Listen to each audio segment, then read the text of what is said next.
Thank you, Madam Chair. And members, this bill misses the mark because it starts off on a premise that an inanimate object is the problem with is the issue with the problem we face in society.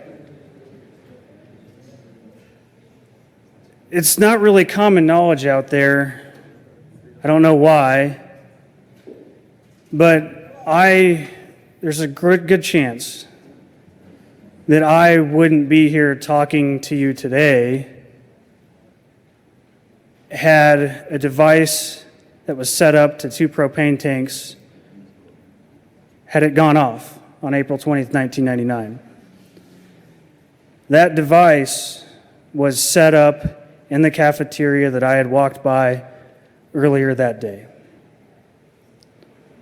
And by the grace of God, it never went off. It was set up inaccurately, and because of that, probably hundreds of lives were spared. Probably a good chance my own life was spared. We take a look at that. We take a look at Timothy McVeigh and what he was ever able to do. The amount of slaughter and the heinous things that he did without ever firing a single shot. This bill doesn't take a look at all this. It starts off on the premise that the gun is the issue. If you were to take and strike the word gun out of this and just focus on the violence, this probably would be something I would be open to supporting. But instead, we take and start with the premise that the gun itself is the issue, when it's not. There are many ways and means people can use to inflict harm. Ladies and gentlemen, we have a heart problem in our society. I truly do believe that. And when the heart and the intentions of men and women go in the wrong direction, there are many devices they can turn to inflict harm, not just a gun. But what this bill does is starts off with the premise that the gun is the problem. And essentially, my fear is that this is going to turn into, the way it's written, into a bill that is going to turn into taxpayer-funded lobbying for more gun control, because it starts with that premise.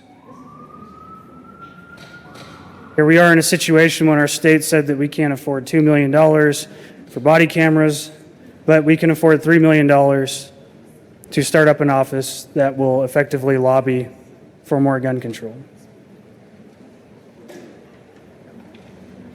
I beg the body to let's take a look at this. Let's take a holistic approach. I've become friends with many people. Andy Pollock, who lost his daughter Meadow in Parkland. John Castillo, whose son heroically charged a shooter, sacrificed his own life, saved the rest of his classmates. And they're in agreement that there is a problem in society, but we keep focusing on something that is without men and without ill intentions of the heart of men and women. That inanimate object does nothing. But we're not focusing on that. We're starting with the premise that that inanimate object is the problem. I urge a no vote on this bill.